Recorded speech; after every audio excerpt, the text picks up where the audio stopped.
would like to now invite His Excellency Mr. Kashim Shettima, Vice-President of the Federal Republic of Nigeria.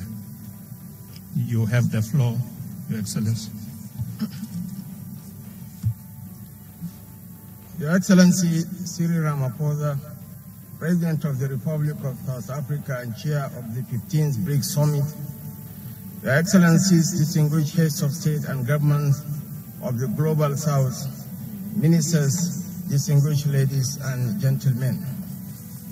Gathered here for the third BRICS Africa outreach and BRICS Plus dialogue, alongside the 15th BRICS Summit, I convey warm greetings from His Excellency, President Bola Tinubu of Nigeria. Regrettably, due to pressing official matters at home, he couldn't join us today.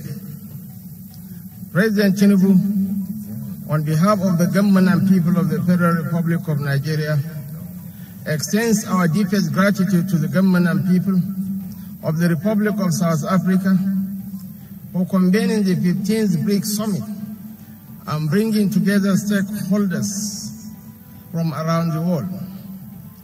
We are also witnesses to the host's warm hospitality, and my delegation and I are grateful to you for providing a home in Johannesburg for your brothers and sisters from the other edge of the Atlantic.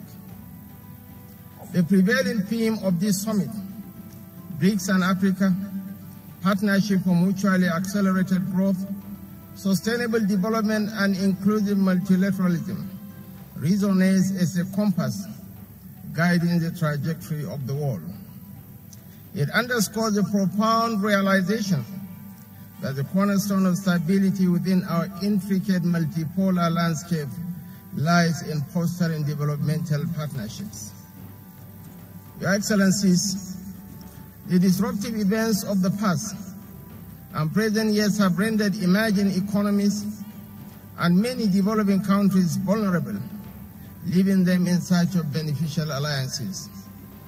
But I assure you that Nigeria is committed to shaping and fortifying the global framework and governance concerning all major international issues, particularly in the fields of economics, finance, environment, climate change, bridging the digital divide, adopting a comprehensive strategy towards debt alleviation, addressing food and energy insecurities, instituting post-pandemic recovery measures, and fostering financial inclusion within developing countries. Your Excellencies, the international global governance structure to which we currently adhere was established prior to the independence of the African continent and many countries in the global south. So it's indeed imperative to reform global governance to align with the realities of today's world and to acknowledge the necessity for partnerships that ensure shared prosperity, inclusivity, and sustainable development. Your Excellencies, the trajectory of President Tinubu's economic reforms and diplomatic alliances is intended to attract investments and partnerships to Nigeria, while aligning with international and regional cooperation that corresponds with the government's objectives. The new government, which began less than 3 months ago, is examining the variables and evaluating the scope and level of regional and global cooperation to pursue in order to establish Nigeria as a desired friend and partner. The government's final decisions will be determined once our ongoing in-depth discussions within the Economic Advisory Council, the National Assembly, and the Executive Council are concluded and adopted. It is needless to add that Nigeria is Africa's largest economy, and with a population of 220 million people, is undoubtedly the most populous country in Africa. Mr. Chairman, as we approach the target completion date of the Agenda for Sustainable Development Goals, the reality of achieving the SDGs remains bleak for many countries, especially developing ones. These nations confront historical developmental vulnerabilities and challenges that are beyond their control. Thus, it is imperative for us to unite within regional groups and forge a novel form of international cooperation. This endeavor aims to foster global economic governance reform while enhancing the representation and voice of emerging market economies or developing countries.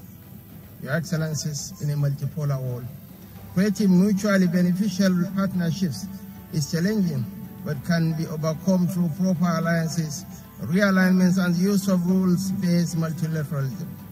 The key is to establish effective partnerships that will effectively respond to these challenges, based on 1, harnessing the agricultural potential of our nations, 2, harnessing renewable energy to revolutionize Africa, 3, fostering technology, innovation, and job prospects for holistic and equitable progress, 4, collaborative efforts on climate change and nature-centered approaches to development, 5, strengthening vibrant private sector participation among countries of the Global South, and 6, nurturing youth employment and skill building as a deterrent against terrorism, organized crime, and related challenges, 7, proactive crisis management and heightened resilience, and lastly, promoting proactive involvement of business leadership in shaping an improved and ideal landscape for trade and economic exchanges in the Global South.